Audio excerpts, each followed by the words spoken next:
débuter notre conseil municipal, le dernier de l'année, afin d'améliorer l'enregistrement audiovisuel des micros installés, de façon à ce qu'on puisse, sur les vidéos qui seront diffusées, avoir un enregistrement du son qui soit de bien meilleure qualité. Il y a une des séances qui n'a pas pu être mise en ligne puisque on n'entendait rien. Donc, c'est un essai qui n'a pas suscité d'investissement nouveau de la mairie. On verra si ça marche. Si c'est le cas, on renouvellera l'expérience. Sinon, ça nous obligera à quelques investissements pour offrir ce qui est au fond la démocratie locale, à savoir la possibilité pour tous les concitoyens d'assister à nos débats et à nos décisions. Je vais procéder à l'appel. Marion Virginia a donné pouvoir à moi-même. Serge Claverie. Présent. Marie-Ange Babert. Présente. Jacques Choulet. Présent. Madame Claire Dufrac. Jean-Marc Fabier. Présent. Sophie Dupouille. Présente. Arnaud Fabre a donné pouvoir à Sophie Dupouille. Elisabeth Brett. Oui. Yoann Labarère. Présent. Aurélie Lévesque a donné pouvoir à Jean-Marc Fabier.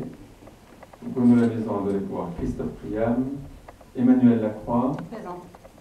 Alain Lassalle. Présent. Laurent Mangade. Présent.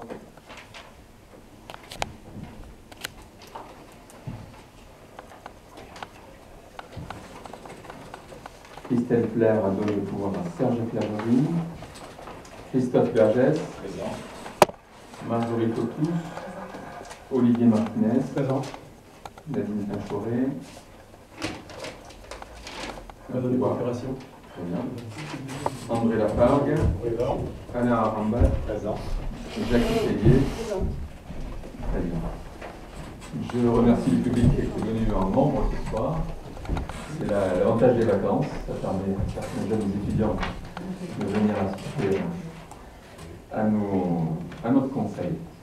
Y a-t-il des remarques et des commentaires sur le procès verbal de notre séance précédente? Oui. Alors, André, vas-y.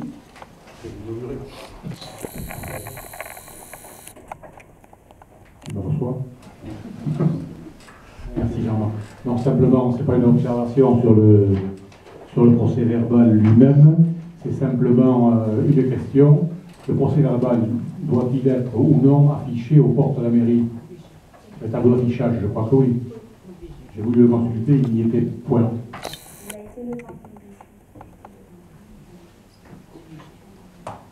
Alors, Madame Lestrade m'évoque qu'il a été affiché, mais qu'on a des problèmes de vol sur les documents qui sont affichés, qui sont enlevés. De toute façon, moi je trouve que cet affichage, tel qu'on l'a aujourd'hui, est très brouillon. Notamment les documents d'urbanisme sont sur des panneaux. J'ai la notification d'affichage, si vous voulez. On avait fait des copies. Moi je pense qu'il faudra un affichage sous l'air qui permettra d'éviter ces dysfonctionnements. C'est vrai qu'on a l'affichage qui, contrairement à d'autres mairies, n'est pas dans le hall d'entrée, il est dans une pièce un peu séparée où au fond les gens sont isolés du regard. Voilà, mais la séance d'aujourd'hui a bien été aussi affichée le 29 décembre. Donc, alors je rebondis là-dessus, parce on le reçoit après à la maison de PV donc avec la convocation. Aujourd'hui, je crois que tout le monde est doté d'une ligne par Internet. Est-ce qu'on ne pourrait pas, ça n'a une valeur légale, le recevoir dès qu'il est rédigé? Il n'y a pas d'interdit légal. Alors, Mme Lestrade me glisse à l'oreille que si le Conseil en est d'accord, moi j'y suis bien entendu favorable, ce qui nous permettrait peut-être de le mettre en ligne plus vite aussi, si ça vous va. Eh bien écoutez, c'est l'avancée de la démocratie. Jean-Marc, tu veux dire quelque chose? C'est rouge, c'est normal. Hein. On va s'y habituer. Juste, page 5, en haut, on marque notamment A sur Adour, sur Adour. Ensuite, Ensuite, Nous avons un conseiller municipal qui a lu en intégralité le procès verbal. 2. ensuite, page 8. M. Martinez rappelle que la communauté de communes de Gascogne intervient sur les compétences. Ensuite, page 12, j'ai pas tout vu, hein. Page 12, il y a une phrase à la fin d'un paragraphe qui va remanier, c'est hors le succès de ces dispositifs, un agent pour expliquer qu'il y a un manque de. Voilà. Voilà. Okay.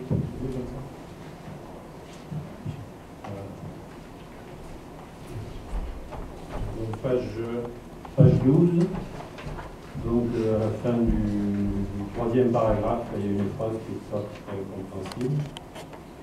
Et enfin, sur mon intervention, j'ai fait quelques corrections que je vous donne.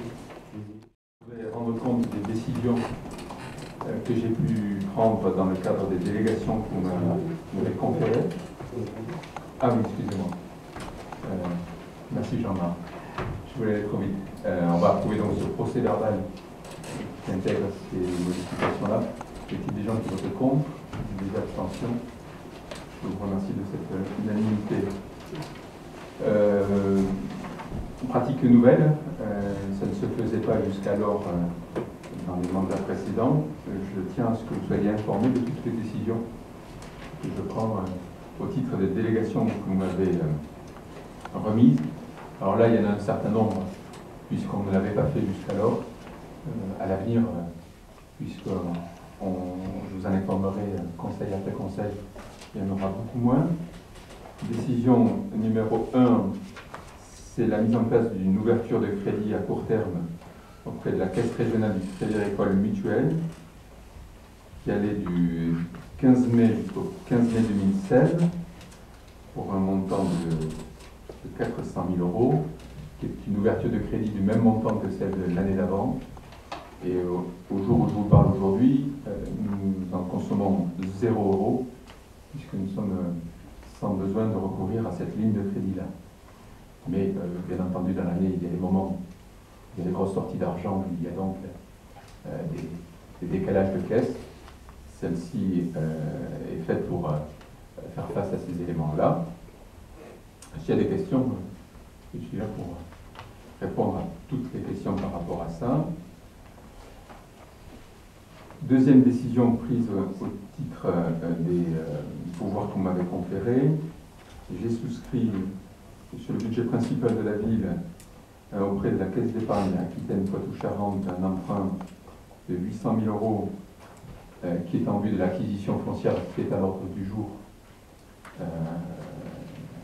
et qui est d'ailleurs le premier point à l'ordre du jour de ce conseil municipal. On est là sur des montants financiers, bien entendu, qui sont tout à fait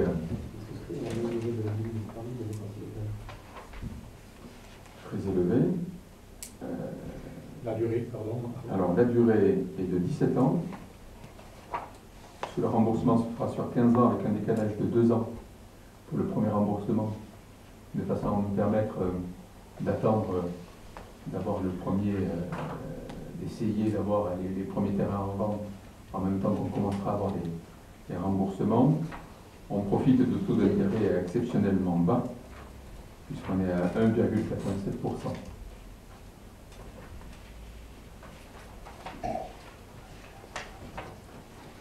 Décision numéro 3. Pour financer les investissements qui étaient prévus au budget 2015, nous avons souscrit auprès du Crédit Foncier un emprunt de 740 000 €, ce qui veut dire que nous poursuivons cette année la politique de désendettement, puisque les emprunts nouveaux sont inférieurs au remboursement d'emprunt de l'année. Cet emprunt nouveau a été souscrit à un taux effectif global de 2,24% pour une durée de 20 ans. Décision numéro 4. Pour les travaux de réseau d'eau potable et d'assainissement au programme 2015, je vous rappelle que ce soit la rue du Tribunal, la rue de la Tuilerie, la rue Montaigne, les chemins du Frère avec Zentrailles, Arnaud de Molle, le chemin de Pipoulan, ceci pour l'eau, pour reporte tout ce réseau vieillissant qui fuyait, et la reprise du Hound de Metz, ça c'est l'assainissement, c'est le grand chantier que les concitoyens ont pu voir au pied du parking du jardin de Toulouse. C'est la canalisation principale qui repart vers la station d'épuration. Il y en avait donc pour un montant global de 770 373 €. Et ceci a fait l'objet d'une attribution de marché à l'entreprise Sogea. Décision numéro 5 sur la réhabilitation du château d'eau d'Ontanière. C'est l'entreprise Resina qui a été retenue pour un montant de 388 000 €. Là aussi, c'est des investissements pour 50 ans.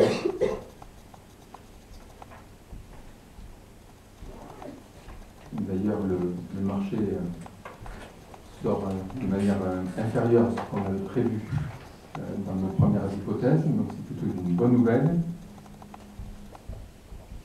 Décision numéro 6, nous avons souscrit auprès de la société Stratégie Locale, basée à Ustaritz, une prestation pour nous assister dans la renégociation de la dette. Nous avons donc aujourd'hui des taux d'intérêt qui sont anormalement bas, je devrais dire. Et donc il peut être intéressant aujourd'hui de renégocier les prêts pour essayer de profiter de ces taux d'intérêt qui sont 2 à 3 fois moins élevés qu'il y a 4-5 ans d'arrière. Décision numéro 7. Donc là, un emprunt pour financer les travaux du budget de l'eau que je vous évoquais tout à l'heure. Un emprunt de 265 000 €, un taux de 2% qui a été souscrit auprès du Crédit Foncier.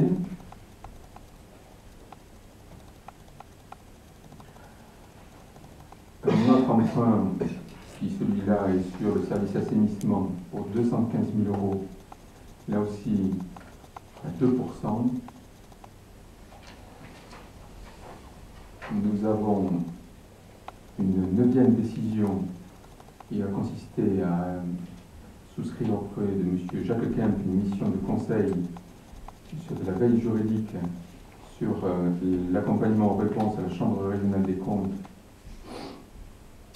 et sur une assistance au recrutement du directeur général des services de la ville, entre autres. Donc plutôt des missions d'assistance juridique, financière et de ressources humaines. Pour quel montant, s'il vous plaît? Pour un montant de 15 000 €. Vous pouvez nous donner le pédigré de monsieur Kemp, s'il vous plaît? C'est l'ancien directeur national du centre de la fonction publique, ancien directeur général notamment de la ville de Nîmes également, qui a une société de conseil depuis plusieurs années. On avait consulté plusieurs sociétés, et parmi localisé à côté de chez nous, c'était le mieux passé en prix. Il ne connaît pas le département, il n'a jamais travaillé chez nous ou dans les Landes. Il a travaillé également à Dax. D'accord. Il avait quelle fonction à Dax, s'il vous plaît? Directeur général du service. Mon profil. 10e décision, nous avons souscrit le concessionnaire Milano à Mont-de-Marsan une location avec option d'achat pour un Fiat Doblo sur une durée de 60 mois et 120 000 km.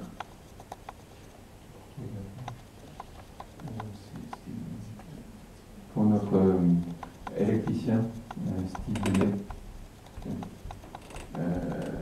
C'est un petit véhicule équipé pour faire des interventions et éviter qu'il n'ait à utiliser son véhicule personnel. C'est donc un véhicule qui est affecté par nécessité absolue de service. Comment juridiquement on lui octroie ces véhicules? C'est un véhicule qui n'a que pendant ses heures de travail. C'est pas un véhicule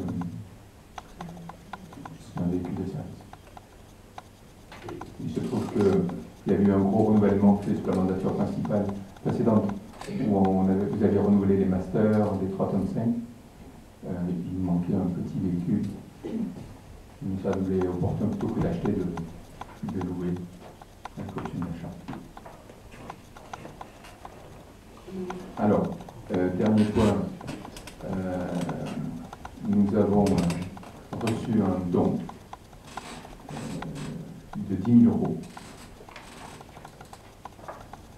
d'une particulière du département qui a souhaité faire ce don à la commune pour accompagner la commune dans le financement de la restauration de l'abbatiale. Et donc, au titre que ce don est affecté à un projet de restauration de monuments historiques, il y a des exonérations derrière. Donc, moi, je remercie cette mécène qui a pris contact avec Jean-Marc Fabier et qui vient concrétiser le discours qu'on tient depuis longtemps que, au-delà des partenaires publics, il y aura un moment ou l'autre, on arrive à fédérer les amoureux du patrimoine de notre ville, et nous accompagner dans les projets de reprise en main de ce patrimoine-là. Oui. Ôtez-moi ce doute. Au-delà de 4 000 €, les dons élèves doivent faire l'objet d'une délibération.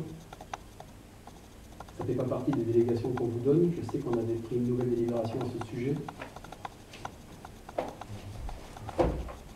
Et selon moi, non. Maintenant, s'il faut qu'on prenne une délibération, on va vérifier ce point. On le prendra. Mais selon tous les contrôles de légalité que l'on a eus, a priori, non. Nous aurons de toute façon un conseil municipal probablement dans le mois de janvier. Cette dernière décision date il y a 8 jours, je crois. J'ai retrouvé la délibération, il n'y a plus la somme. Non, il n'y a pas de somme. Ouais. Il me semble. Bien, ben écoutez,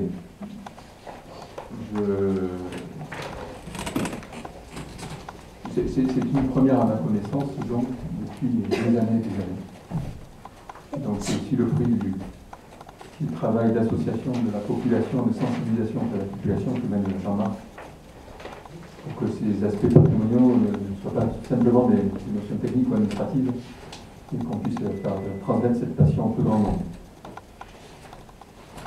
Premier point à l'ordre du jour, l'acquisition de parcelles AN46, AN78 et AN114. On dit comme ça, c'est un peu barbare. Pour le grand public, ce sont les terrains de champs qui sont derrière la crèche et qui vont aujourd'hui jusqu'au serre Ségas, au lotissement Gabaret. Et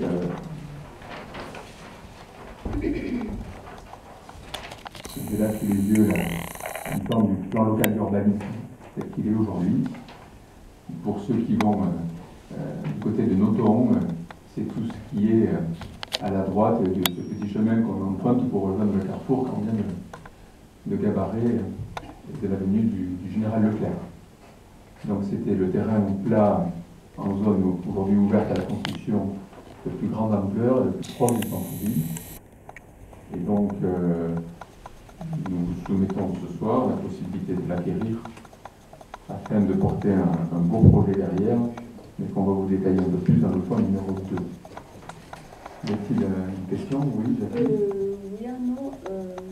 Alors le mieux c'est peut-être de prendre le micro, comme ça vous entendrez. On aurait aimé avoir l'avis des domaines du 17 août 2015 qui devait être annexé aux documents que l'on avait. J'avais fait parvenir et qu'on n'a pas eu.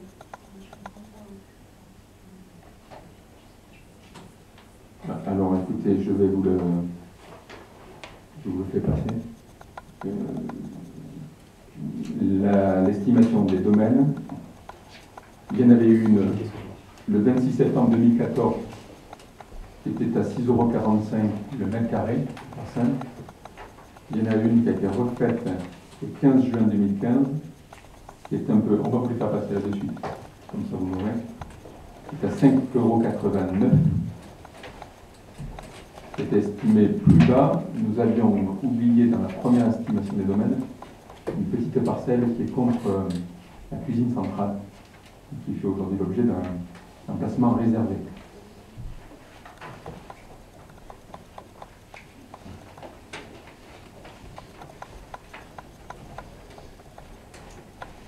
Et comment justifie-t-il la variation du prix au mètre carré en quelques mois, en quelques semaines même?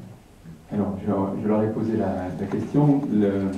Vous allez le comprendre au travers du schéma. Vous avez en orange toutes les parcelles qui sont aujourd'hui ouvertes à la construction. Je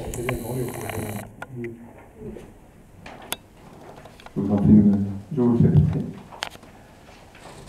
Aujourd'hui, il y a 17 hectares ouverts à la construction sur cette zone-là, dans lesquels il y a un emplacement réservé qui est d'une surface de 2 hectares à 56 que vous aviez prévu lors du PLU précédent pour un agrandissement éventuel de la crèche, la cuisine centrale et de toutes ces parcelles de ce côté-là. Le fait que la deuxième estimation ne porte plus sur les 17 hectares mais que sur les 12 le plus proche du centre-ville fait que pour eux, le fait qu'il y ait un emplacement réservé qui proportionnellement mais plus important abaisse le prix. Il faut savoir que dans le prochain PLU, celui sur lequel on est en train de travailler ensemble, on va faire sûrement sauter toute partie de cet emplacement réservé qui nous paraît aujourd'hui, au regard des besoins d'équipements publics nouveaux, disproportionnés. Il vaut mieux concentrer un maximum de ces espaces à de l'habitat. Par contre, il y a un élément qui me paraît très important d'être expliqué à tous, c'est que ce projet de réaménagement, qui prévoit donc des logements nouveaux à Saint-Sevé au plus proche du centre-ville, va nous permettre de restructurer la ville. Et en particulier de raccorder les lotissements de Saint-François, La Fontaine, Gabaret, à l'entrée de la ville, qui est du côté d'Escalès. Or aujourd'hui, ce chemin de Nothomb, cette route encaissée très dangereuse, n'est pas du tout adaptée au flux de voitures. Dans le projet qui était le vôtre à l'origine, vous aviez prévu 2 traversants pour aller grosso modo du cimetière en longeant la crèche, la maison des services pour rejoindre l'avenue du Tursan. Nous allons pouvoir, au travers de ce projet, restructurer la ville et raccorder Escalès, l'avenue du Tursan, cette nouvelle entrée au quartier résidentiel, et essayer de créer des liaisons douces pour que les gens qui puissent habiter là puissent aller en vélo, à pied, en toute sécurité, à la fois vers le centre-ville et vers les zones de commerce. Donc au-delà d'un projet d'habitation, on a vraiment un vrai projet structurant, et avec 12 hectares, on a vraiment la capacité d'accueillir un nombre de personnes important. Sur les prix des terrains, donc, on conclut à 6,70 €. C'est libre de droit, je pense que c'est important de le signifier, ce qui explique que ça soit un peu plus élevé que les domaines. Mais si je compare aux 2 dernières acquisitions de la ville, les terrains pour La Fontaine 1 avaient été achetés à 12,27 € et La Fontaine 2 à 10,57 €. Donc je crois qu'on est dans un prix du mètre carré qui est beaucoup plus raisonnable et qui va nous permettre à la fois de financer les infrastructures qui sont nécessaires, tout en permettant d'avoir un prix du mètre carré qui soit tout à fait commercialisable. On revient donc vers les prix des acquisitions des terrains qui étaient en vigueur il y a une quinzaine d'années, lorsque la zone d'aménagement d'Escalès avait été envisagée, où à l'époque les terrains avaient été achetés à 6,50 € le mètre carré. Donc il y a eu un envolé des prix, qui nous met un peu dans la difficulté aujourd'hui pour finaliser La Fontaine. Et là, je pense qu'on revient dans quelque chose de tout à fait cohérent. Et donc, c'est un projet qui, de toutes les manières, mettra une bonne dizaine d'années du lit sur place à être vendu. Donc, loin d'être tourné vers le passé, comme certains voudraient nous caricaturer, on prépare réellement et le présent et l'avenir. Y a-t-il d'autres questions par rapport à ce sujet? Oui, oui, pour compléter un petit peu, effectivement, disons que c'était à peu près le règlement de cet emplacement qui était réservé à l'époque. On prend l'esprit de ce règlement, il n'y a pas de souci. Et en termes de prix, effectivement, le fait d'avoir aussi une grande surface, ça permet aussi de même que le prix de carré. C'est aussi une raison que c'est vrai que c'est important. Et puis, une réalité économique, hein, c'est Oui. que ces terrains avaient failli être vendus à des privés il y a 5-6 ans, mais la crise immobilière passant par là, aujourd'hui, si la puissance publique ne se remonte pas les manches et n'a pas une action active, aucun privé n'est en capacité aujourd'hui de lancer un projet de cette ordre. Monsieur Martinez?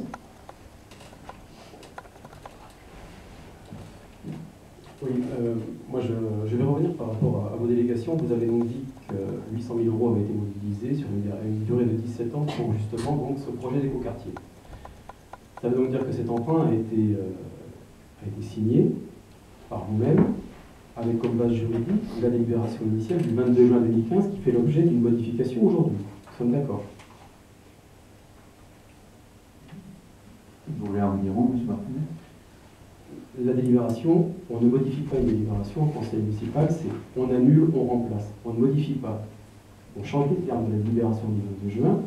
Donc cette délibération du 22 juin, juridiquement, n'est plus censée exister, puisqu'il y a un nouvel avis des domaines sur les 3 parcelles concernées, avec un nouveau montant en valeur absolue et un nouveau montant au prix des mètres carrés. Donc, quelle est désormais, si cette délibération est votée, la base légale, la base juridique concernant votre contrat de prêt de 800 000 €?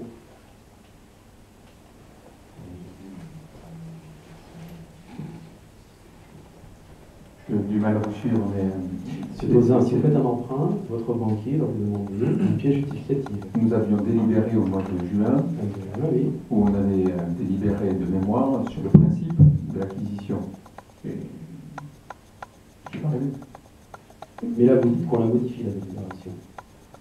On ne modifie pas une délibération juridique. Non, il nous fait part de ses délégations, c'est pas pareil. Il n'est pas obligé de le faire. On annule la délibération du 22 juin ou pas? Là, aujourd'hui, elle n'est pas annulée, elle est substituée par la délibération de ce jour. Donc elle est annulée. Écoutez, on va essayer d'être... on a rajouté une parcelle et sur le projet que nous avions soumis à l'ordre du jour du mois de juin. Puisque sur le sujet que nous avions évoqué au mois de juin, il manquait la parcelle 78, qui est la petite parcelle qui est là. J'entends bien.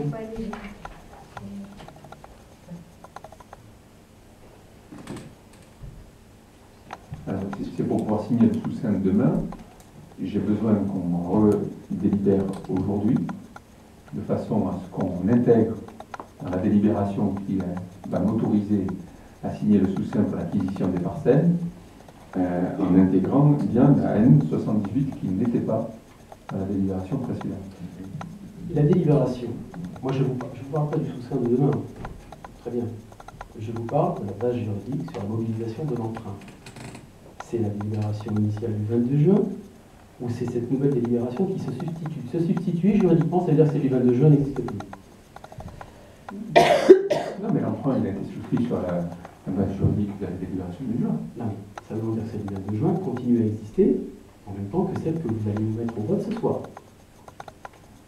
Oui, donc ça veut dire que nous allons voter 2 fois sur des parcelles avec 2 avis des domaines différents. Vous me suivez là? Oui, alors Ça ne vous interpelle pas? mais moi, je vous dis qu'aujourd'hui, vous m'autorisez à signer un acte pour l'acquisition des parcelles à N46, à N78, à N114, au prix de 6,70 € le mètre carré, et sur lequel vous avez une estimation des domaines qui a été faite il y a 1 mois et demi ou 2 mois, qui est différente de celle qui avait été faite l'année d'avant, puisque l'estimation précédente n'est pas sur les mêmes parcelles. On ne modifie pas la délibération, on annule celle du 22 juin, d'accord? On annule ou pas celle du 22 juin? Une délibération ne se modifie pas. On annule la précédente et on réécrit intégralement une nouvelle délibération. C'est ça la réglementation. Ils ont effectivement bien de ce que nous les avons dit au tribunal administratif pour les mêmes raisons. Écoutez, moi, vous avez tous les éléments pour vous permettre de prendre une décision. Vous avez bien l'estimation des domaines, vous avez bien le parcellaire.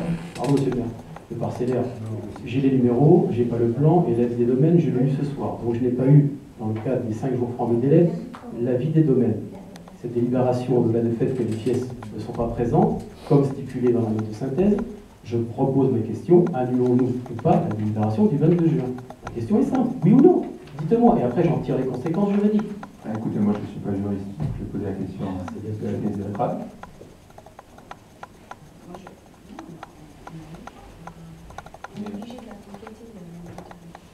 Et si vous complétez, vous ne prenez que la parcelle manquante. Vous nous refaites un avis des domaines sur des parcelles avec un montant différent. Moi, je me conforme à la demande du notaire qui a demandé à ce qu'on ait une estimation du domaine, une délibération modifiée. Je vous parle de votre contrat de prêt. Quelle est la base juridique de votre contrat de prêt? Est-ce la délibération du 22 juin? Attendez, non, mais je vous ai déjà répondu. Je vous dis que le Je vous remercie. Le prêt a été signé sur la base de la délibération du juin, puisqu'en juin, on envisageait déjà de faire ce projet, et que moi, je n'ai pas pour habitude d'aller signer chez le notaire sans savoir si j'ai l'argent. Donc, je suis allé voir, nous avons mené une négociation chez les banques, je crois qu'elle est bonne, nous avons maintenant l'argent. Au moment de revenir vers le propriétaire pour lui dire dorénavant, on va finaliser, il y a un problème de parcelle, et donc nous avons ce soir une nouvelle délibération, non pas sur le prêt, qui lui a été souscrit, qui est opérationnel, mais qui est pour finaliser l'acquisition des parcelles. Maintenant, je crois que c'est un joli projet. Nous avons 400 personnes qui pourront venir habiter sur ce beau quartier, quand on va pouvoir enfin sécuriser les axes qui permettraient de relier des territoires résidentiels à l'entrée de ville. Maintenant, moi, je soumets au vote cette délibération. Excusez-moi, monsieur le maire. Est-ce que vous annulez ou pas la délibération du 22 juin? Oui ou non? Mais répondez-moi, c'est pas compliqué. Oui ou non? Vous venez avec vos questions, je viens avec mes réponses. Moi, ce que je peux vous dire, c'est que ce soir, vous avez une délibération qui s'appelle l'acquisition des parcelles N 46 78 114, qui vont me permettre de signer l'acquisition de ces parcelles, où vous autorisez le maire à signer le compromis de vente et la vente avec les propriétaires qui intégrera une clause de validation obligatoire par le conseil municipal. Est-ce que vous autorisez le maire à entreprendre des démarches préalables à la réalisation d'un emprunt? C'est la question qui vous est posée. Donc, je mets cette délibération au vote. Y a-t-il des gens qui sont contre? Et on expliquera notre vote. Ce que vous voudrez. Y a-t-il des gens qui s'abstiennent? Y a-t-il des gens qui sont pour? Je vous remercie. Je peux vous expliquer notre position. Et si vous voulez entraver, Vous faites ce que vous voulez. Monsieur Tauzin, entraver, alors que dans notre note de synthèse, il est marqué en toutes lettres que nous avons l'aide des domaines annexés à la libération, que nous n'avons pas, que personne n'a. Il y a un défaut d'information concernant les conseillers municipaux que nous sommes. À ce titre, ce défaut d'information fragilise votre délibération. Le deuxième point, je le répète, on se retrouverait 2 délibérations existantes à ce jour, avec des domaines différents, dont un est incomplet au 22 juin. Ce qui entraîne mécaniquement une fragilité sur la signature de votre contrat juridique de prêt, qui se base sur une délibération qui manifestement a un problème. Maintenant, vous le prenez comme vous le souhaitez. Je vous dis juste qu'on vous a informé de ce que nous pensons être une faiblesse au niveau juridique. Je vous remercie. Monsieur Martinez, l'avenir nous dira qui dit vrai. La directrice générale du service me dit qu'il n'y a pas de faiblesse juridique. C'est pour ça que ça a été fait ainsi. Moi, maintenant. C'est votre position qui m'intéresse. Mais moi,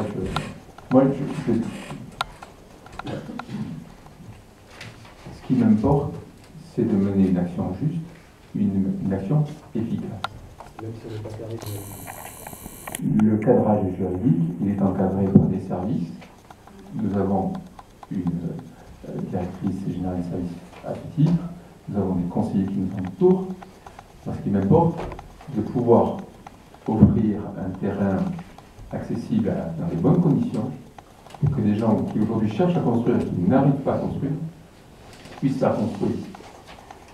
Mais je ne doute pas que dans un mois, s'il venait à y avoir un problème juridique, j'aurai de nouveau une majorité pour acquérir ça.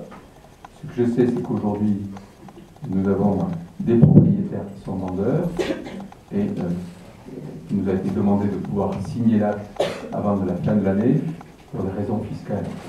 Raison pour laquelle, d'ailleurs, nous avons aussi ce conseil municipal ce soir. Donc, moi j'ai un rendez-vous demain, la délibération, je remercie la majorité, m'y autorise.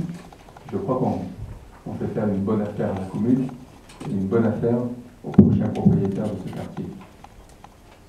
Deuxième point à l'ordre du jour, création d'un budget annexe. Oui.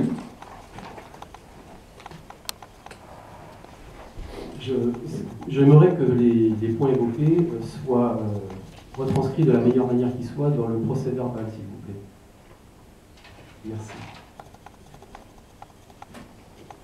Je ne vous ai pas entendu, excusez-moi. Très bien.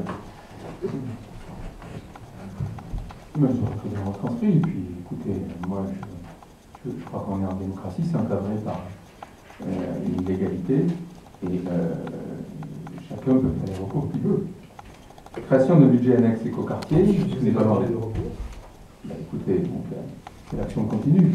C'est dommage que vous ne soyez pas positionné sur le fond. Je préférais une opposition qui dise bon, on est une opposition constructive. Quand il y a un projet stratégique pour la commune, on est capable de voter pour. Mais une opposition constructive, c'est malheureusement pas forcément ce qu'on a toujours avec nous. Création du budget annexe écoquartier. Et je vais passer la parole à Jean-Marc Fabier, puisque si nous faisons l'acquisition de ce terrain, c'est non seulement pour accueillir un lotissement, mais un lotissement particulier. Il y a une démarche qui cherche à faire quelque chose de différent, de spécifique et de vraiment attractif. Et je laisse Jean-Marc présenter la chose. Oui, donc c'est un sujet, c'est un dossier qu'on a travaillé avec la DTTM, et notamment avec l'architecte conseil de la DTTM, M. Ringeval, et avec le paysagiste conseil, Mme Escali. Et donc on est allé plusieurs fois sur le site, et ils nous ont conseillé de faire ce qu'on appelle un appel à idées sur cet écoquartier. Et donc on a... Quel aveu? Pardon? Quel aveu? Faire un appel à idées, vous n'avez pas dit? Alors, je vais vous répondre très simplement. C'est que, première chose, des idées, on en a, mais on n'a pas d'a priori. On n'a pas d'a priori. Et je pense que si on veut faire un projet qui soit intéressant pour tout le monde, je pense qu'il faut avoir l'avis du plus grand nombre. Et on n'est pas nécessairement imbu de soi-même. Hein. On peut s'ouvrir aux autres et savoir ce qui se passe autour de nous. Hein. On ne porte pas la science infuse. Voilà. Et je tiens quand même à vous signaler que l'architecte conseil, c'est quand même celui qui a fait le Stade de France. Et donc c'est pas n'importe qui, M. Ringeval. Et s'il nous a donné s'il nous a fait cette suggestion avec Mme Escali, ce n'est pas pour rien. Et donc on a sélectionné 3 équipes pour cet appel à idées.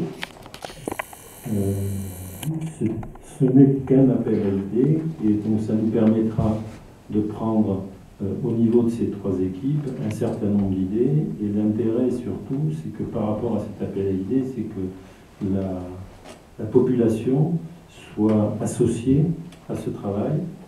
Et notamment, c'est pour ça que la présentation des 3 équipes qui sont l'agence La Vigne, EL Paysage et Atelier de Paysage, en réalité, ce sont des équipes où on retrouve un paysagiste, un architecte, enfin, un ou plusieurs paysagistes, un ou plusieurs architectes et un ou plusieurs urbanistes. Et ils devaient nous rendre leur copie au mois de février. Je pense qu'on va repousser ça sur la mi-mars, et ce sera sur une journée complète à laquelle la population sera invitée, et ce qui permettra de mieux faire comprendre l'intérêt de cet écoquartier. Et je dirais, les gens, la population pourra intervenir même par rapport aux différentes aux différentes propositions qui seront faites. Donc l'intérêt, c'est d'avoir un maximum d'idées. L'intérêt, c'est que la population participe. Et puis, vous voyez, c'est surtout pour dire qu'on n'a pas la science infuse, on n'a pas d'idées préconçues, et on est ouvert. Et si vous avez d'ailleurs un certain nombre d'idées dans l'opposition au niveau des écoquartiers patrimoniaux, nous sommes preneurs. On attend votre invitation avec impatience. Mais il n'y a pas de problème. J'ai toujours Je vous remercie. J'ai toujours invité les gens. Oui, c'est une autre remarque. Non, je voulais, mais Olivier Martinez a ouvert la voie. Donc, j'ai écouté avec beaucoup d'attention Jean-Marc Fabier. C'est vrai que ça aurait été, vous avez fait une démarche. Je pense que ça aurait mérité un travail peut-être en commission. Je le répète, je suis dans le rabat-joie de service dans cette assemblée. On aurait pu évoquer cette chose-là en commission avant de porter l'information devant ce conseil municipal. Enfin, je sais que je vais répéter ça pendant 6 ans, que les commissions, je les attendrai. Oui. Je me sens vraiment très embêté sur tout ça. Vous me faites mal au cœur. Est-ce que on est en train d'essayer de construire le Saint-Sevé de demain? Je posais la question, où est-ce qu'on construit? Il serait temps de vous y mettre. Sous quelle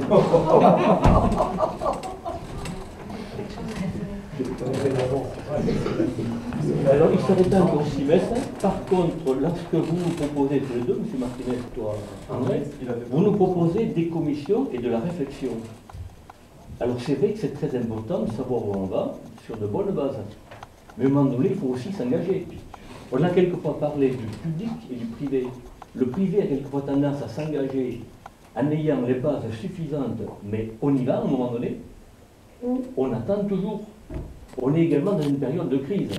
Alors, dans cette période de crise, il y a des gens qui sont exposés, qui sont franchement exposés, c'est-à-dire qu'il y en a qui en subissent aussi les conséquences.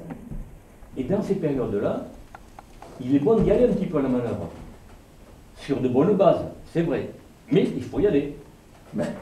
Et pas toujours réfléchir. Les commissions servent à ça aussi. Mais les commissions, il y en a des commissions.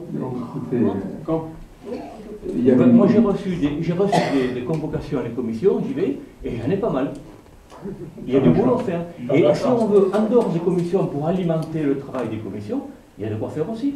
On va établir une règle simple. Quand on veut parler, on demande la parole. Commission, il y en a. On a mis en place une commission, une commission sur les AVAP, l'aire de valorisation de l'architecture. L'aire de valorisation de l'architecture du patrimoine, d'ailleurs André. D'ailleurs André, puisque Alain Rambat, qui devait représenter l'opposition, n'a pas pu y assister, on a accepté qu'il soit présent. Donc je crois que l'argument qui voudrait qu'on n'associe pas l'opposition au travail, bon, c'est un classique, hein, mais elle n'est pas corroborée par les faits. Revenons sur ce sujet-là. Au fond, il concerne quoi? La commission urbanisme. Vous avez assisté à toutes les réunions de préparation du nouveau PLU, et on va rattaquer au mois de janvier, et c'est cette commission-là qui sera associée sur ce projet. Par contre, on vient d'opter pour une réflexion un peu innovante pour une commune de notre taille.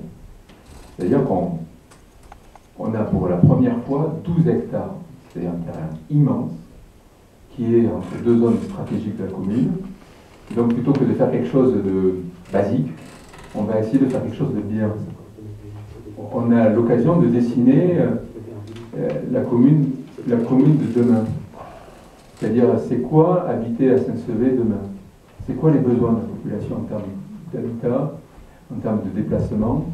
Et donc, on a une double orientation qu'on a fixée dans le concours, à la fois d'affirmer le caractère patrimonial de la ville.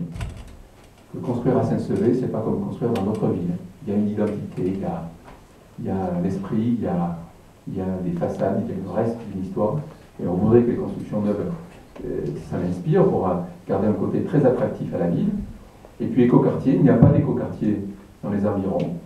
Et jusqu'où aller en la matière pour proposer des logements qui soient économes en énergie, qui permettent de mutualiser peut-être des services en commun, de façon à avoir un quartier qui donne envie à 400 personnes de venir vivre à Saint-Sevé.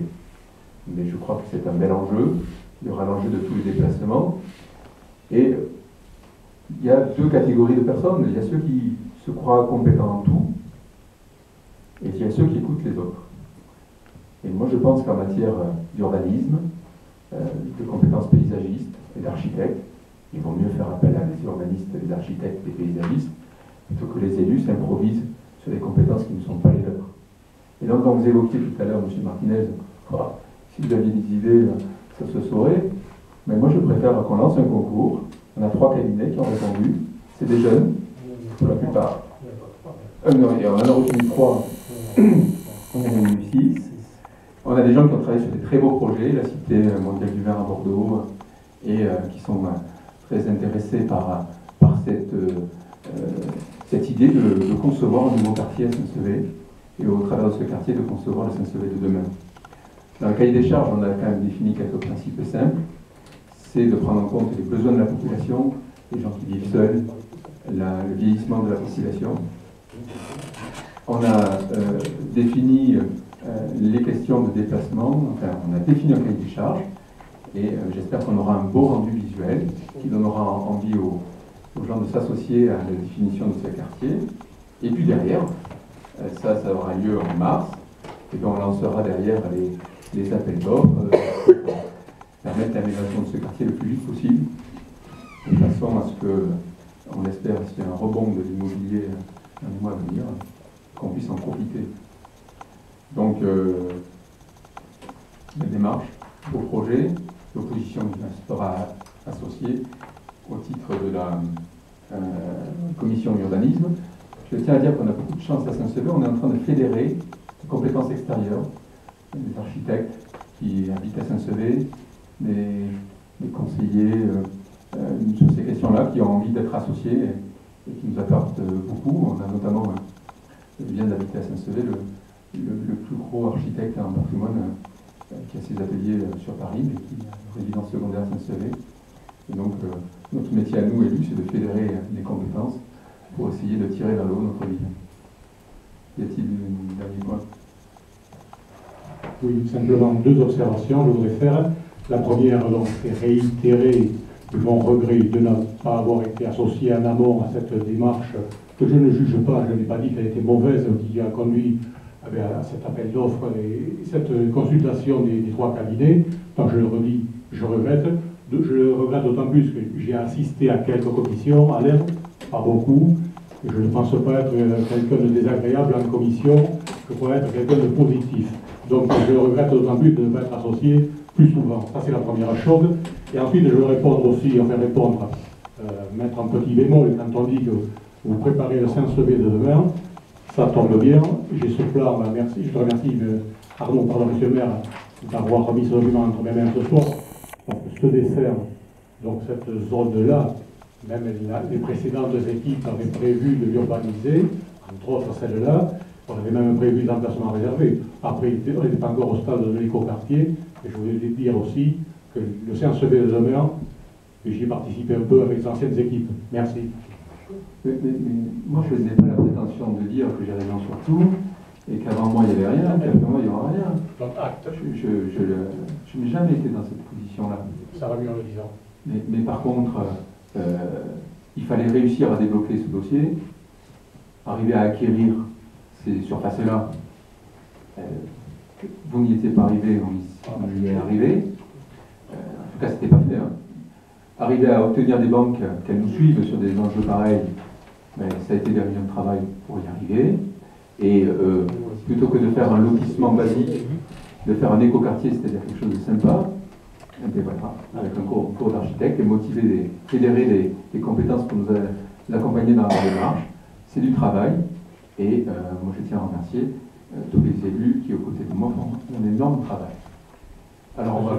Monsieur le maire, il y a des choses que je ne peux pas... Il y a des choses que je ne peux pas laisser dire, parce que dire que nous n'avons pas réussi à débloquer ce dossier, c'est faux, parce que nous n'avons pas essayé. Je tiens simplement à rappeler que sous les 2 précédentes mandatures au moins, je vais rappeler simplement que des lotissements sont sortis de terre à Sartoulé, à La Fontaine, à Saint-François, des résidences. Je crois qu'il y a plus de 500 logements qui sont sortis de terre.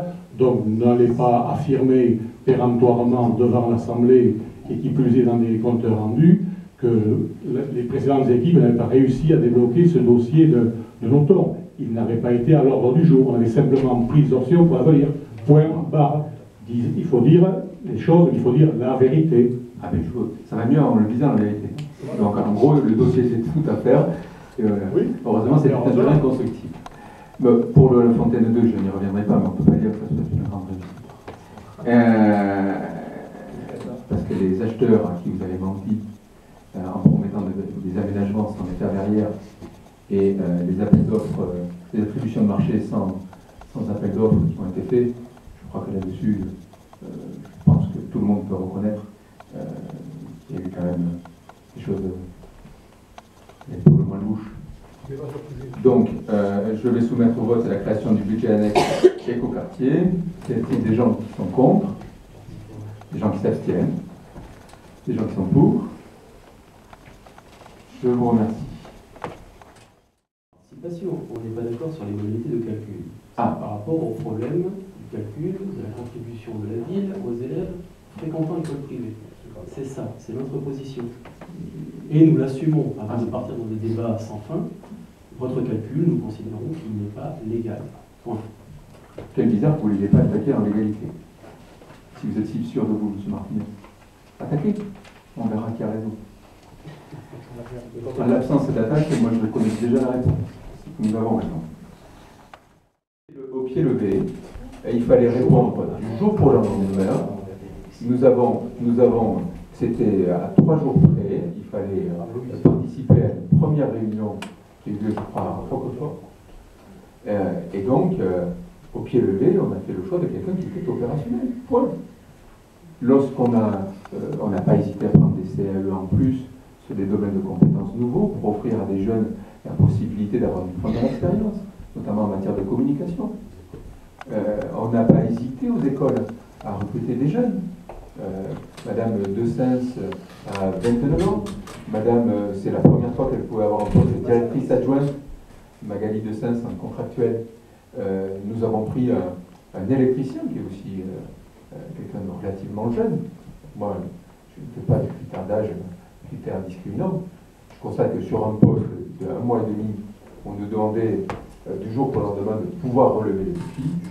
On a eu la chance d'avoir l'ancienne personne qui a accepté, et moi, elle rend un grand service pour lui. C'est de la remercier du fond du cœur d'avoir accepté. Nous allons donc mettre... Excusez-moi, vous nous parlez de 2 personnes alors qu'on parle d'un poste dans la délibération de coordonnateur. Vous avez évoqué Mademoiselle Bégard et Madame Clément. Vous pouvez dissiper le malentendu. Qui fait quoi? C'est Madame Bégard, la titulaire du poste pour évoquer, pour faire le recensement et le piloter. Et Monique Clément fait partie des 12 emplois temporaires complémentaires, puisqu'elle a une compétence en informatique qui permet d'aller plus vite et de bien préparer le travail. Voilà. Alors, écoutez, moi, ce n'est pas, moi je n'ai pas en matière de ressources humaines, mais quand il y a des urgences et qu'on a des anciens qui acceptent de nous rendre ce service, je dis chapeau et merci à eux parce que vraiment elles le font dans l'esprit de servir la ville, elles nous rendent un grand service. J'espère que ça fait le moins possible. Ça veut aussi dire qu'on a des effectifs administratifs qui sont en tension, pour lesquels, quand on a une absence, on ne peut pas confier le travail aux autres personnes. Et c'est la raison pour laquelle, dans le nouveau contrat d'assurance, on a mis en place quelque chose qui n'existait pas jusqu'alors. Nous serons indemnisés à partir du 1er janvier, pour les arrêts maladie ordinaires, ce qui nous permettra budgétairement, en cas d'arrêt maladie, de pouvoir faire appel au personnel supérieur pour que le service public ne soit pas altéré dans ces cas de figure-là. Mais là, dans ce cas d'espèce, il fallait réagir dans l'urgence. C'était de surcroît une période où il y avait les élections, il y avait beaucoup de travail à Paris. Et donc, y a-t-il des gens qui sont contre? Des gens qui s'abstiennent? Des gens qui sont pour?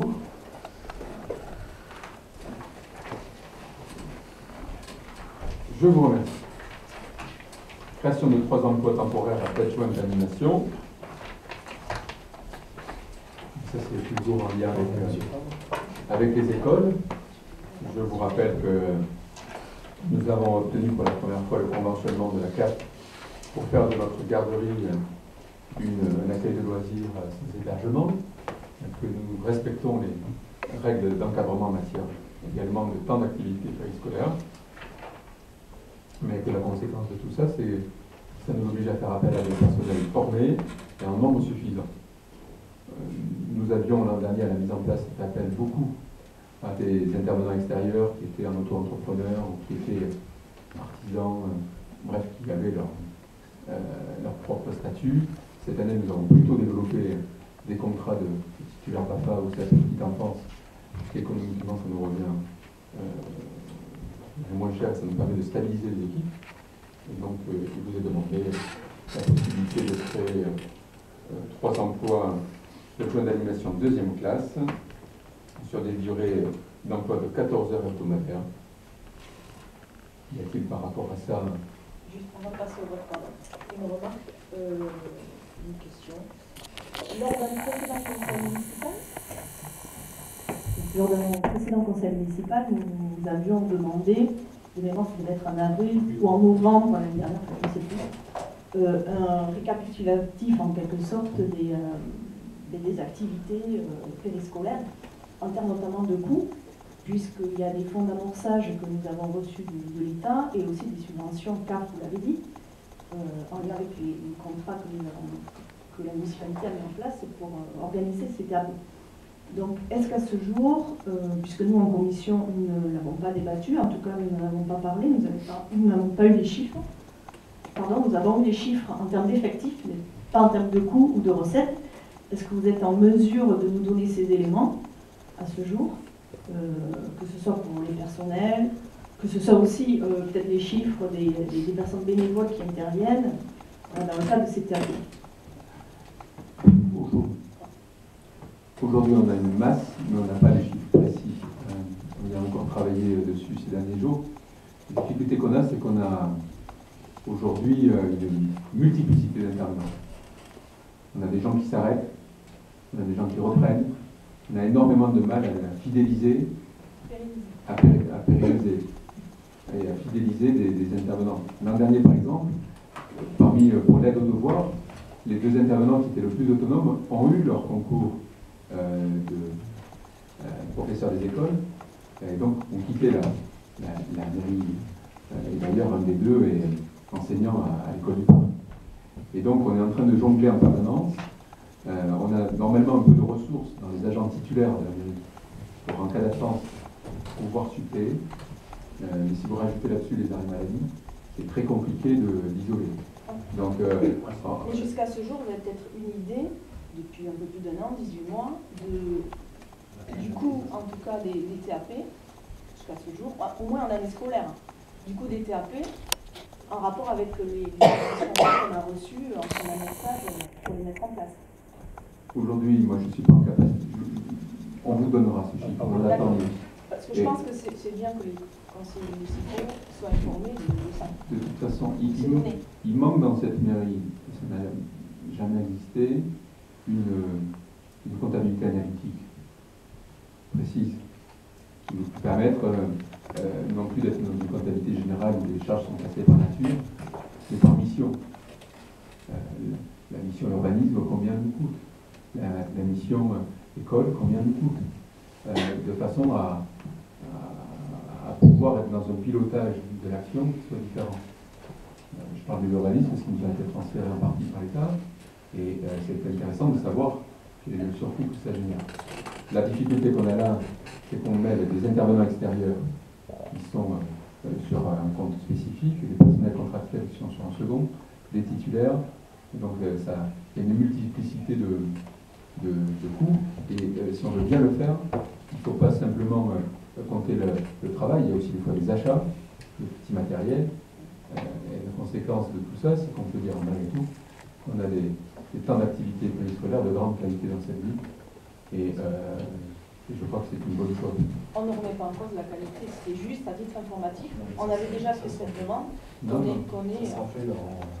arrive dans le 28 décembre, j'attendais les résultats d'avoir le finale de décembre pourra additionner tout ce qui s'est fait pendant 2015. Et donc, c'est des chiffres que vous aurez, je vous promets, très rapidement. Je pense que de toute façon, on va avoir un débat d'orientation budgétaire l'an prochain, enfin, la semaine à venir. Moi, j'aimerais vraiment que dans le débat, on puisse aller sur un débat sur les missions. Se comporter fort et la conséquence, plutôt que sur les grandes enveloppes.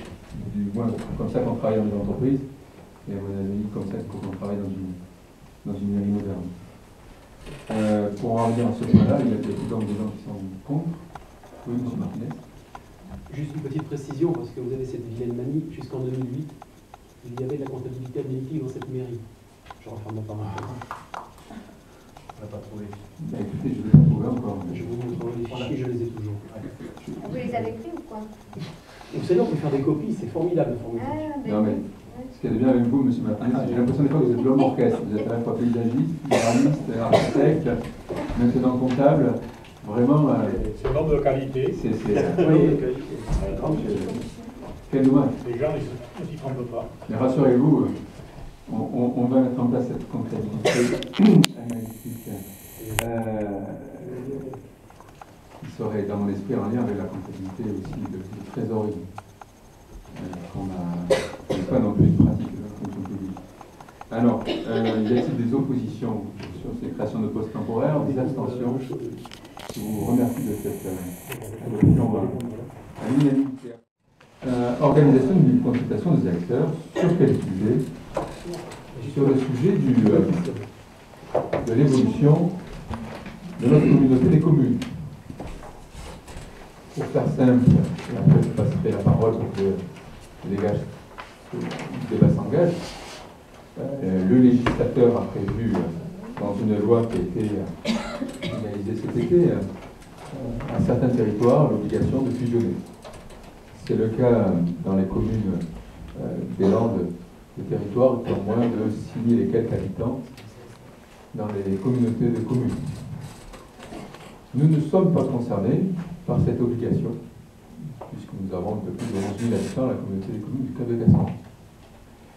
Et donc, se pose la question aujourd'hui de savoir quelles sont les conséquences des possibles fusions de communautés de communes, quelles sont les conséquences sur le quotidien de nos concitoyens, et au fond, quels sont les choix les plus opportuns. Je considère que nous n'avons pas reçu mandat pour statuer sur cette question. Nous avons eu une campagne municipale vive. Je crois nous avons pu aborder des sujets de fond. Nous avons eu sur la salle de basket un vrai désaccord. Nous avons eu sur le surendettement de la ville et la capacité de désendettement des affrontements. Nous avons eu sur d'autres sujets des débats, certains sur lesquels nous étions au fond assez d'accord. À l'époque, vous étiez pour la médiathèque, nous aussi. C'est dommage qu'entre-temps vous ayez changé d'avis. Mais sur cette question-là, il n'y a jamais eu de question. Pour la simple et bonne raison que la loi NOTRe n'existait pas et que même l'organisation des services publics dans lesquels nous étions à l'époque était totalement différente. Nous étions dans une région aquitaine avec 5 départements. Nous sommes dorénavant dans une région aquitaine qui va des Pays de la Loire aux Pyrénées jusqu'au Massif central. Et que donc, je crois qu'il est bon aujourd'hui d'associer la population à des choix qui engagent l'avenir comme celui-là. Je crois qu'une consultation est l'occasion de faire connaître les conséquences des choix qui sont proposés. C'est l'occasion d'éclairer, au-delà de certaines tendances, sur les autres possibilités qui peuvent voir le jour. Et effectivement, nous avons reçu, c'est déjà un débat que nous avons eu en communauté commune, une proposition, une intention de mariage de la communauté commune du Pays Grenadiois, qui a évoqué l'intérêt qu'il portait, étant lui-même comme nous épargné par l'obligation de fusionner aujourd'hui, par l'idée de l'intérêt de fusionner ensemble. Et c'est donc pour faire connaître cette proposition, qui est différente de celle que nous soumet la préfète, que nous souhaitons consulter, associer la population. Je crois que c'est un sujet aujourd'hui qui n'est pas sorti des cercles les élus, et c'est dommage.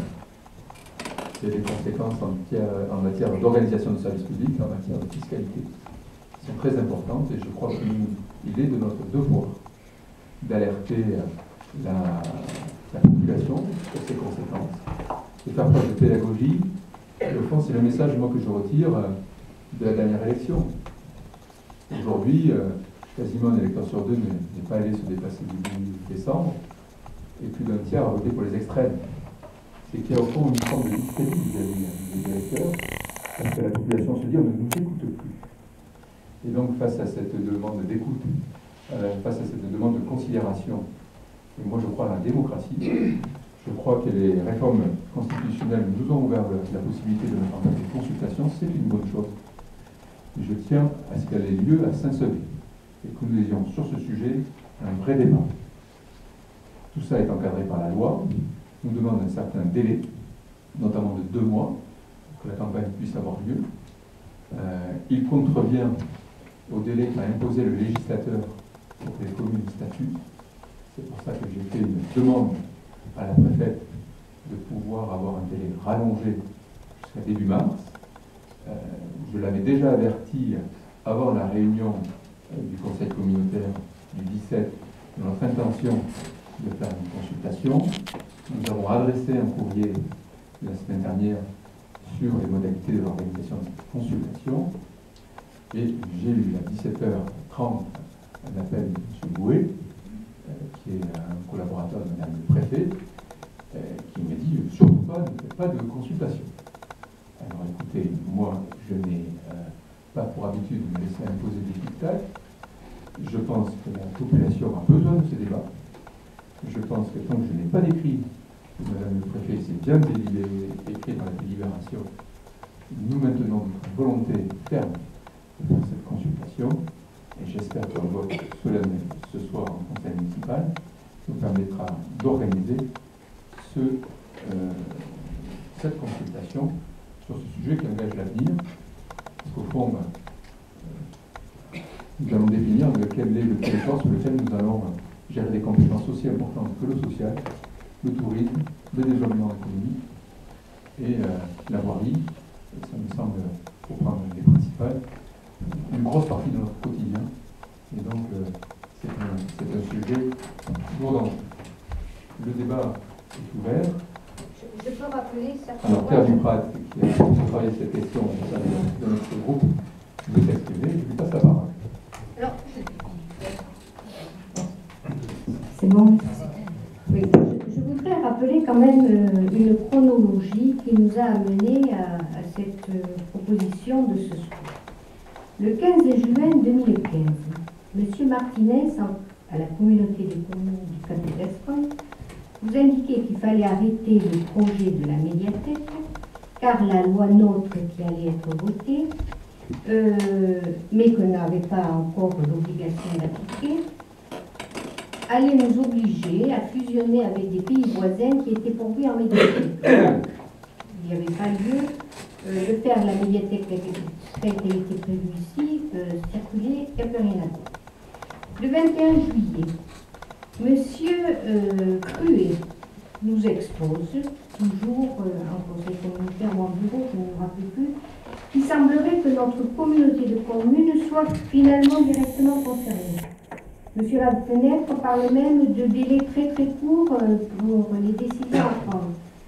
Il vous suffit de regarder les comptes rendus de la communauté de communes pour vous rendre compte que ce que je vous raconte est vrai.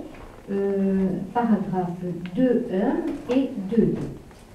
Le 8 octobre 2015, Madame le préfet est invitée, à la demande de M. Cruet, à venir à Aire-Moncube.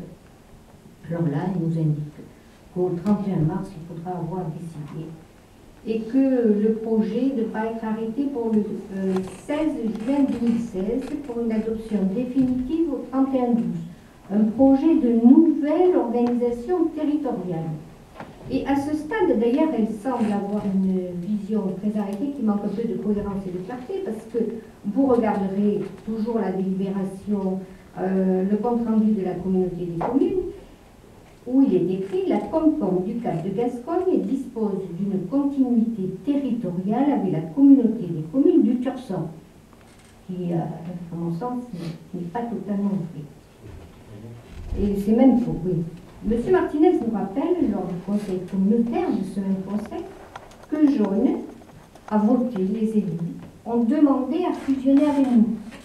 Il faut savoir d'ailleurs qu'à ce stade, nous n'avons toujours pas, à ce jour, oui, nous n'avons toujours pas cette fameuse délibération, ni cette lettre qui fait état de cette demande communautaire de Jaune.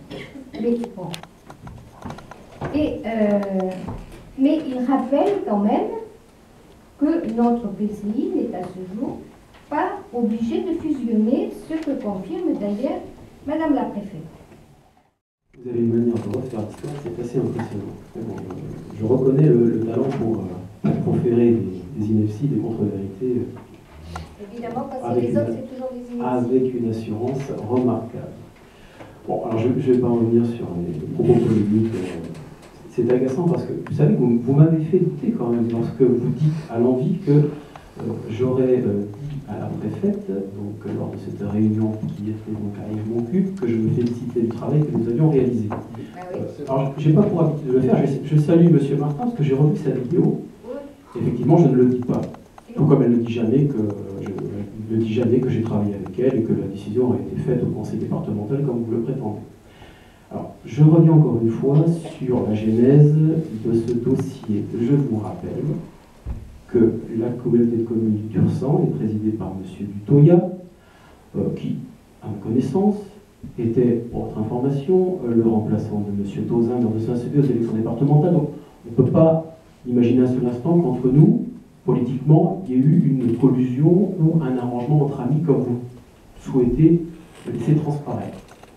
Monsieur le Président du Tursan, lui, a pris à bras le corps le problème, savait que la loi NOTRe allait nécessairement imposer la fusion de sa Comcom. Je vous l'ai répété en conseil communautaire, je vous le redis ce soir, pour ceux qui ne le sauraient pas, le président de la communauté de communes du Tursan a réuni l'ensemble de ses maires.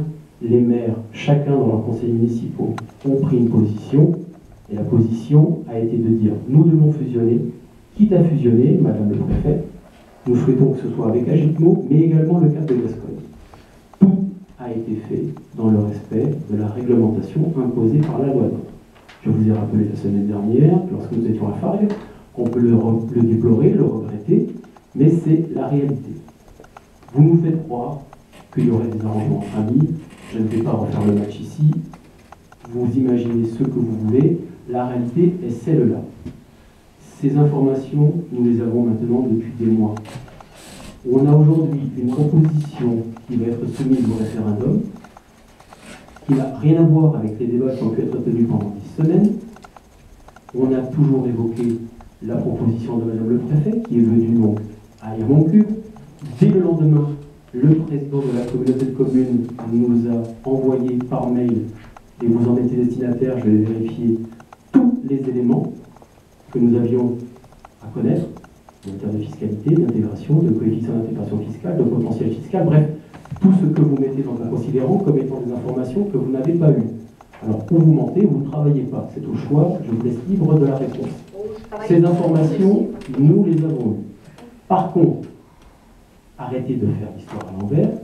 Vous avez pris l'initiative avec M. Fabier, Toto et Lolo, de partir, ni sur les partis, on ne sait pas qui, d'aller parler au nom des élus communautaires, au nom des maires de la communauté de communes du Cap de Gascogne, auprès de M. Dufour, maire de Grenade, président de la communauté de communes du Pays Grenadois, en allant expliquer que les élus du conseil communautaire du Cap de Gascogne étaient pour une fusion avec Grenade, et rien que Grenade. Vous mettiez en avant le fait que Grenade, en réponse, avait donné un accord formel à la matière. Ce qui est d'ailleurs corroboré par un des considérants du dossier de ce soir, où il est marqué que l'Assemblée délibérante de la communauté de communes du Pays Grenadois s'est prononcée pour cette proposition. J'ai appelé la communauté de communes du Pays Grenadois cet après-midi.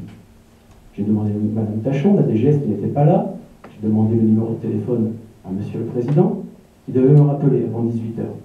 J'ai demandé bien sûr, naïvement, à ce qu'on m'envoie la délibération qui formellement, puisque vous l'écrivez, vous l'écrivez, considérant que l'Assemblée délibérante de la Comcom du Pays grenadois a exprimé le souhait de fusionner avec la Comcom du Cap de Gascogne. J'ai donc demandé cette délibération. J'ai copie des derniers conseils communautaires du Pays grenadois et j'ai l'assurance de l'adjointe de la DGS qu'il n'y a jamais eu de débat en la matière concernant cette proposition, que l'Assemblée délibérante du Pays grenadois ne s'est jamais prononcée pour ou contre cette proposition. Donc, et là, je fais une petite digression, rien que ce considérant entache d'illégalité votre démarche de référendum. C'est un mensonge et honteux. Mais bon, venant de vous, on est capable de tout. Donc, il faut arrêter de raconter n'importe quoi aux gens. Aujourd'hui, la communauté de communes du Pays grenadois n'a pas pris de position officielle pour ou contre une fusion avec nous. Maintenant, puisqu'on n'en est pas un paradoxe près, je vous rappelle que vous nous proposez ce soir au conseil municipal une délibération pour lancer un référendum, pour proposer à la population de Saint-Séverine un choix très simple. Êtes-vous pour ou contre une fusion entre le Cap de Gascogne et le Pays grenadois? C'est bien ça la question. Oui. La semaine dernière, en conseil communautaire, 8 d'entre vous, dont M. le maire, avaient voté une motion à l'unanimité pour dire que vous souhaitiez une délibération du conseil communautaire du Pays grenadois, qui, je le répète, à ce jour n'existe pas et n'existera pas, pour les accepter dans le cadre du schéma. Ce qui signifie que vous avez voté pour que Grenade prenne une délibération pour intégrer Cap de Gascogne, Agitmo et le Tursan. C'est ce que vous avez voté et vous proposez autre chose à la population. Et je termine, monsieur le maire, excusez-moi, c'est un dossier important, je demande un peu de temps pour expliquer. Le comble, j'en arrive même à me poser la question si vous lisez vos documents. L'article 1er, l'objet de l'organisation du scrutin. Les électeurs de la commune de Saint-Sevé sont convoqués le samedi 5 mars pour émettre un avis sur la proposition de madame le préfet de fusionner la Comcom du Cap de Gascogne avec celle d'Agitmo et du Tursan. Quand on lit l'article 1er, il n'y a aucun problème. L'objet de la consultation est on ne peut plus normal. La question posée à la population, êtes-vous favorable à la fusion de la Comcom du Cap de Gascogne avec la seule communauté de communes du Pays grenadois? Vous ne lisez pas vos dossiers, vous faites n'importe quoi. J'aurais une question simple, M. Martinez, parce que c'est magnifique, d'envoler, splendide. Vous êtes pour ou contre qu'on associe la population à ce choix? C'est l'objet de la délibération de ce soir. La question n'est pas la bonne. Ah. La question n'est pas la bonne. Par contre, mais c'est le principe, associer la population. Monsieur Taudin. Non, mais qui répondait à la question. Monsieur Taudin, simple. Le référendum. Parce que si vous ne votez pas pour, ça veut dire que vous êtes contre le référendum. Le problème, c'est que nous expliquerons à la population de l'inefficacité de ce référendum. Ah. Je peux argumenter, s'il vous plaît. Vous savez tout comme moi que l'avis de chacune des communes concernées par ce schéma doit être rendu avant le 31 janvier. Vous le savez.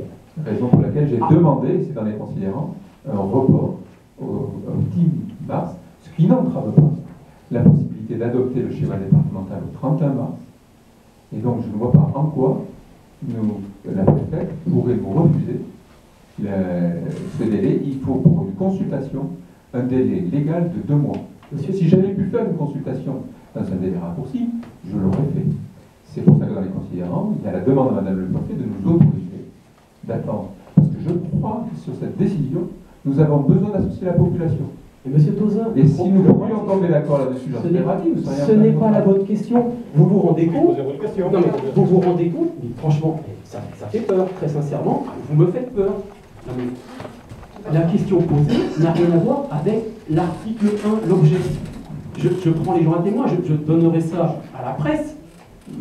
Je n'hésiterai pas même à le diffuser sur les réseaux sociaux parce que c'est grave. La question n'a rien à voir avec l'article 1er, l'objet de la consultation. Au contraire, ça a tout à fait à voir.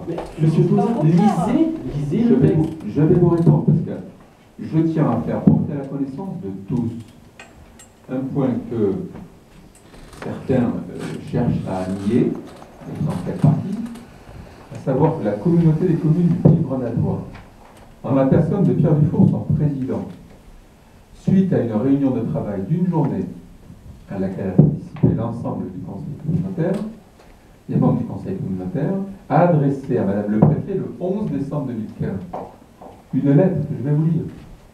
Madame le préfet, lors de la CDCI, du 2 octobre 2015, vous avez commenté abondamment la loi NOTRe, proposé des fusions de communautés de communes. Par courrier du 26 novembre 2015, vous nous invitez à faire des propositions objectives et pertinentes. Vous n'êtes pas sans savoir que les communautés de communes du Pays Grenatois et du Cap de Gascogne, traversées par le Doubs, reliées par plusieurs routes départementales, ont déjà une multitude de services en commun, perception, scolaire, associations sportives, développement économique, qui rapprochent les populations depuis plusieurs années. Ces deux collectivités méritent de nouer leur destin. Je tiens à porter à votre connaissance que les élus des deux communautés communes envisagent un rapport. Vous avez oublié une phrase, monsieur Tauzin. Vous pouvez la lire, s'il vous plaît? Vous avez sauté une phrase. Excusez-moi. Plusieurs élus de ces territoires se sont entretenus et ont manifesté leur accord sur bon nombre de sujets. Combien je tiens à porter à votre connaissance, je ne vous coupe pas, monsieur. Je tiens à porter à votre connaissance que les élus des deux communautés communes envisagent un rapprochement.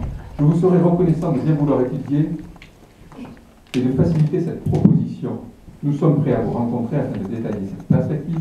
Veuillez agréer, Madame le Préfet, l'expression de ma respectueuse salutation.